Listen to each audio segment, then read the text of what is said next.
कश्मीर की जहां पर पहलगाम में मंगलवार को हुए आतंकी हमले में जिन लोगों ने जान गंवाई उनमें जयपुर के नीरज उद्वानी भी शामिल थे। परिवार, रिश्तेदार और दिग्गज नेताओं की मौजूदगी में नीरज का अंतिम संस्कार किया गया। रिपोर्ट देखिए।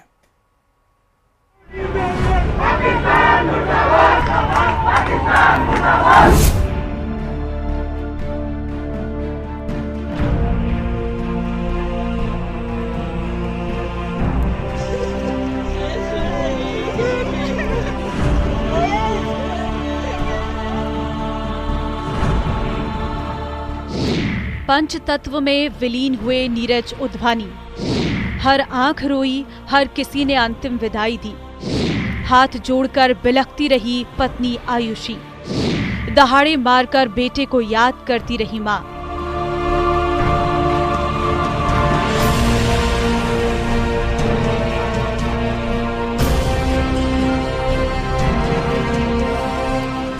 जयपुर के नीरज उद्वानी की अंतिम विदाई में हर एक शख्स का कलेजा दहाड़े मारकर रो रहा था। एक तरफ पाकिस्तान के खिलाफ सीने में गुस्से की आग दधक रही है, तो वहीं दूसरी तरफ बेटे को खोने का गम जिगर को छलनी कर रहा है। जालाना के मोक्ष धाम में चार्टर्ड अकाउंटेंट नीरज उद्वानी का अंतिम संस्कार किया गया। इस दौरान उनकी पत्नी आयुषी हाथ जोड़कर फूट फूट कर रोती रही। परिवार वालों ने बार बार संभाला, लेकिन इसके बावजूद उनकी आंखों के आंसू रुकने का नाम नहीं ले रहे थे। नीरज के बड़े भाई किशोर उद्वानी ने मुखाग्नि दी। हर किसी की आंखें नम थी। सभी लोग परिवार को ढांढस बंधाने की कोशिश करते दिखे। उनके जहाँ जहाँ लोग बैठे हैं, जहाँ चाहे हमारे को अपनी एक शहादत और भी देनी पड़े, पर गिन गिन के उनके चुन चुन के बदला लेना चाहते हैं। हम चाहते हैं कि अब की बार उनको माफ नहीं किया जाए। अब की बार हमारे आवाम को भी पता चले कि हमारी सरकार, हमारे सैनिकों में, हमारे भारत के सैनिकों में कितनी ताकत है, और उसका जल्द से जल्द परिणाम चाहते हैं। एक बार में ही सक्षम है भारत सरकार कार्रवाई करके इधर या उधर फाइनल करे, ताकि हम अपने देश में सुरक्षित हों। जो माँ का बेटा गया, जो बेचारा दुबई से आया, वो वापस जाएगा ही नहीं। कितने दर्द की बात है, कितने दर्द की बात है। किया हुआ था उसने, सीए पास था, कितनी मुश्किलों से पढ़ा होगा, और आजकल जॉब मिलना कितने मुश्किल है माँ बाप के लिए। और वो जो छोटी सी एज में विधवा हो गई है जो लड़की आयुषी, तो उसका जीवन का क्या होगा। इससे पहले बुधवार रात नीरज का शव उनके घर मॉडल टाउन स्थित फॉरेस्ट व्यू रेजिडेंसी लाया गया, जहां पहले से ही लोगों को भारी भीड़ मौजूद थी। गुस्साए लोगों ने पाकिस्तान के खिलाफ जमकर नारेबाजी की। नीरज को श्रद्धांजलि देने वालों का तांता लग गया। सीएम भजनलाल, डिप्टी सीएम दिया कुमारी, राज्यपाल हरिभाऊ बागड़े, नेता प्रतिपक्ष सीकाराम जूली, पूर्व सीएम अशोक गहलोत, अनेक मंत्रियों और नेताओं ने उद्वानी के घर पहुंचकर श्रद्धांजलि अर्पित की। नेताओं ने शोक संपन्न परिजनों को ढांढस भी बंधाया। ये घटना बहुत ही दुर्भाग्यपूर्ण है।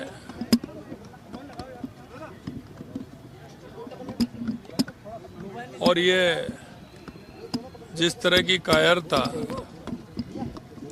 की है, निश्चित रूप से ऐसे लोगों को सजा मिलेगी।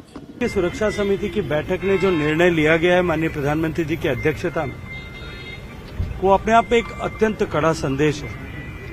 1960 के बाद में जो भारत और पाकिस्तान के बीच में जो सिंधु घाटी नदी जल समझौता था, जो दो युद्ध प्रत्यक्ष 65 और 71 का, दोनों युद्ध के बावजूद भी, करगिल के युद्ध के बावजूद भी, और लगातार इतनी बड़ी घटनाओं के होने के बावजूद भी हमेशा हमने उसका सम्मान किया था। माननीय प्रधानमंत्री जी ने कहा यह संकल्प कि अब रक्त और पानी दोनों साथ नहीं बहेगा। दुबई से अपने दोस्त की शादी में शामिल होने भारत आए नीरज अब इस दुनिया में नहीं है। मां दहाड़े मार कर रो रही है, बेटे को याद कर रही है। पत्नी का जीवन भी सूना हो चुका है। अब हर किसी के जहन में बस एक ही मलाल है कि काश नीरज कश्मीर न जाता तो शायद ये न होता। लेकिन सच्चाई यही है कि नीरज अपने परिवार से दूर, बहुत दूर जा चुका है। जयपुर से न्यूज़ 18 राजस्थान के लिए विष्णु शर्मा की रिपोर्ट।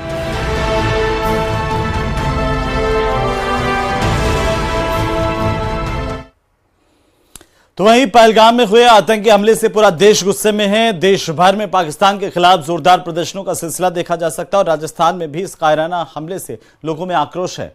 5 अलग अलग तस्वीरें हम आपकी टीवी स्क्रीन पर मरुधरा की दिखा रहे हैं, जिसमें जैसलमेर, भीलवाड़ा, उदयपुर, जोधपुर, झालावाड़ की तस्वीरें। तमाम जगहों पर लोग आतंकवाद के खिलाफ, पाकिस्तान के खिलाफ सड़कों पर उतरे। मांग एक ही है सारी जगहों से कि आखिरकार अब कुछ न कुछ कड़ी कार्रवाई ऐसी होनी चाहिए ताकि इस आतंकवाद का नामो निशान मिटाया जा सके।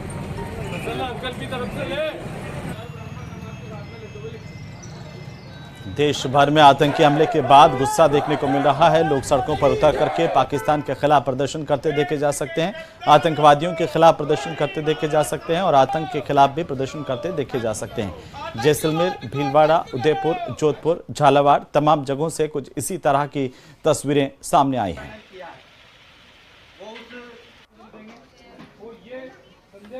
और इसी बीच झुंझुनू से बड़ी खबर मिल रही है। 26 को झुंझुनू बंद का ऐलान किया गया है। पहलगाम हमले के विरोध में यह बंद की घोषणा की गई है।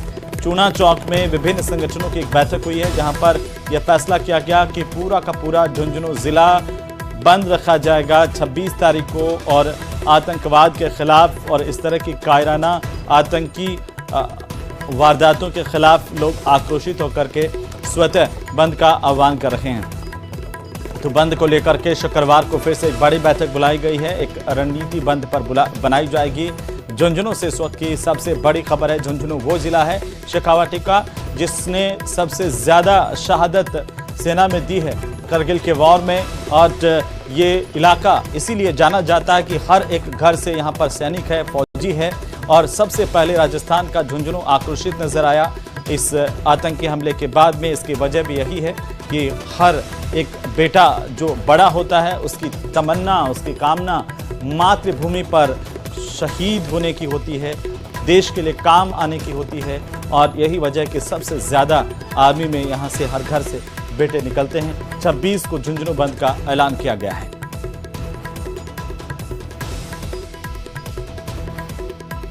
और इसी बीच जालोर से सबसे बड़ी खबर, जहां नशा तस्करों पर पुलिस एक्शन हुआ है। सांचौर पुलिस ने 3 तस्करों की गिरफ्तारी की है। तड़के 4:30 पर कार्रवाई की गई। 1 किलो अफीम का दूध जब्त किया गया है। 95,000 रुपए नकद और 2 बाइक को भी जब्त कर लिया गया है। बड़ी खबर इस वक्त की, नशा तस्करों पर पुलिस का एक्शन हुआ है। बड़ी जानकारी है इस वक्त की, नशा तस्करों पर पुलिस के एक्शन को लेकर के बड़ी खबर, जहां बड़ी कार्रवाई पुलिस की तरफ से की गई है।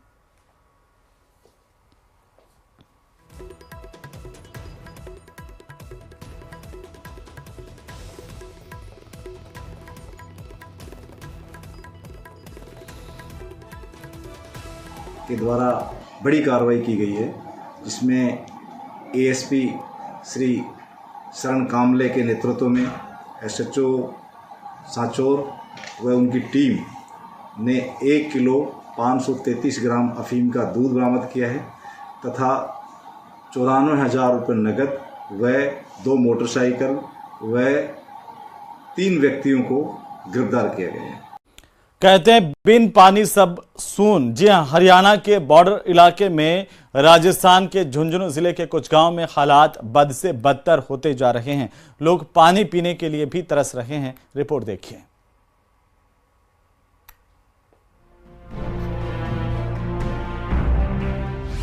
बिन पानी सब सून।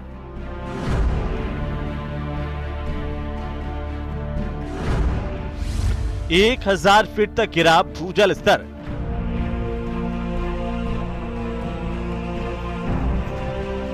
खेती, पशुपालन अब दूर की कौड़ी।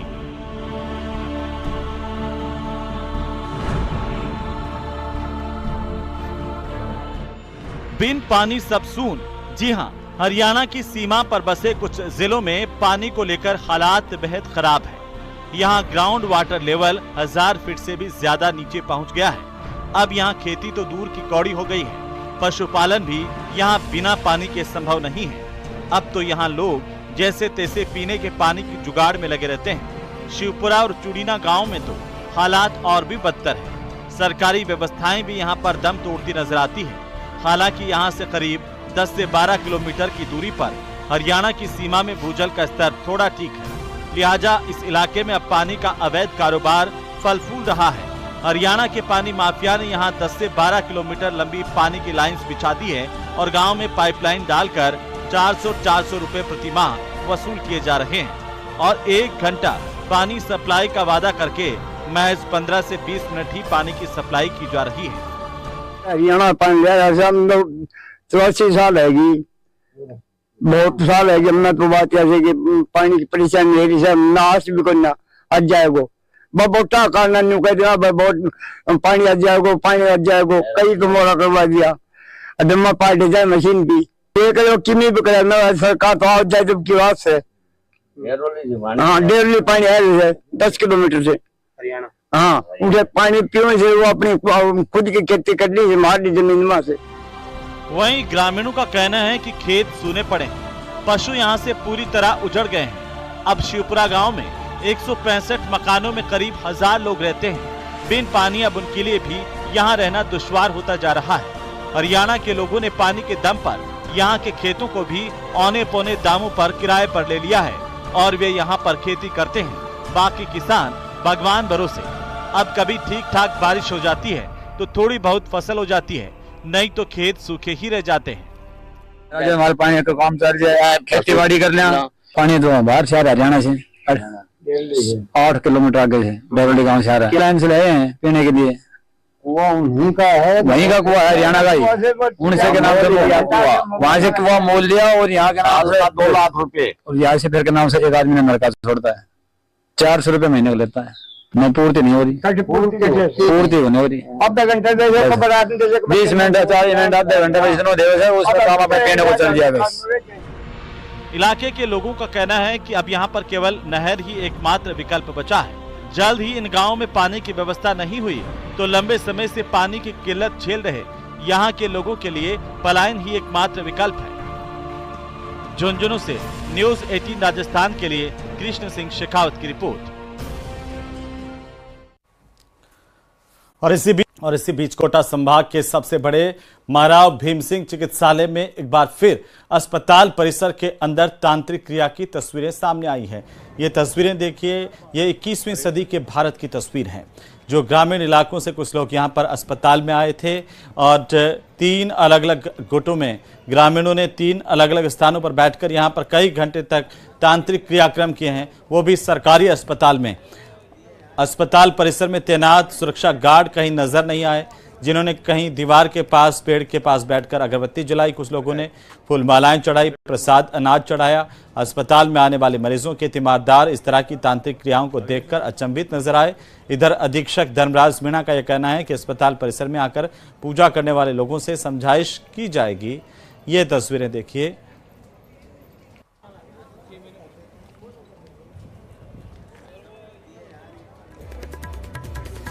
होमगार्ड भी लगाए हैं 2 मेन गेट पे जहाँ इमरजेंसी जो संचालित होती है। उसके अलावा हमारे पास जो डिफरेंट जो वार्ड है, जो कैंपस में हॉस्टल है और उसके अलावा जो लेबोरेटरी है, ब्लड बैंक है, उसमें सब मिला के जो आईपीडी ओपीडी ब्लॉक है जो सारे मिला के हमारे हैं, मतलब 135 गार्ड हैं। हम उनको भी समझाएंगे और इस तरह से जो भी गतिविधि होती है तो उसको हम रोकने की पूरी कोशिश कर रहे हैं। पहले तो बहुत आते थे लेकिन अब धीरे धीरे हमने बिल्कुल कम कर दिया, समझाइश भी करते हैं। भरतपुर में सरकार की महत्वपूर्ण योजनाओं में शुमार अन्नपूर्णा रसोइयों को देखने के लिए अधिकारियों के पास समय ही नहीं है, जबकि हर महीने अधिकारियों को रसोई का निरीक्षण करने के आदेश भी हैं। अन्नपूर्णा में न ठंडा पानी है न राहत की हवा है। ये रिपोर्ट देखिए। जन कल्याणकारी योजनाओं में शुमार अन्नपूर्णा रसोई पर उपेक्षा की मार। धरातल पर कैसा है योजना का हाल? भरतपुर में न्यूज 18 ने की योजना की पड़ताल। जिस दौर में 8 रुपए में चाय नहीं मिलती हो, उस दौर में 8 रुपए में ताजा, शुद्ध और पौष्टिक भोजन मिलना आश्चर्यचकित करता है। लेकिन जरा ठहरिए, इस भोजन के लिए जरूरतमंदों को खासी कीमत चुकानी पड़ती है। ये तस्वीरें भरतपुर की हैं, जहां भीषण गर्मी का दौर जारी है। ऐसे में अन्नपूर्णा रसोई पर खाना खाने आने वाले लोगों के लिए ना तो पीने के लिए ठंडे पानी की व्यवस्था है और ना ही ठंडी हवा की। लोगों को पसीने से तरबतर होकर खाना खाने को मजबूर होना पड़ रहा है। यहाँ बड़ी संख्या में लाभार्थी आते हैं, खाना खा रहे हैं, लेकिन आप देखिए ऊपर टीन सेट है, तपती धूप में, यानी कि 44 डिग्री टेम्परेचर, और उस टेम्परेचर में जो ये टीन सेट है लोहे का, इसके नीचे बैठ करके खाना खाना कितना मुश्किल होगा ये आप देख सकते हैं कि पीछे छोटा बच्चा है, वहाँ तक किस तरह गर्मी में जो है खाना खाने को वो मजबूर हो रहे हैं। ये स्थिति प्रशासन की है। ग्राउंड रिपोर्ट जो है अन्नपूर्णा रसोई की, वो आप देख सकते हैं। हवा लग रही है क्या आपको यहाँ पे?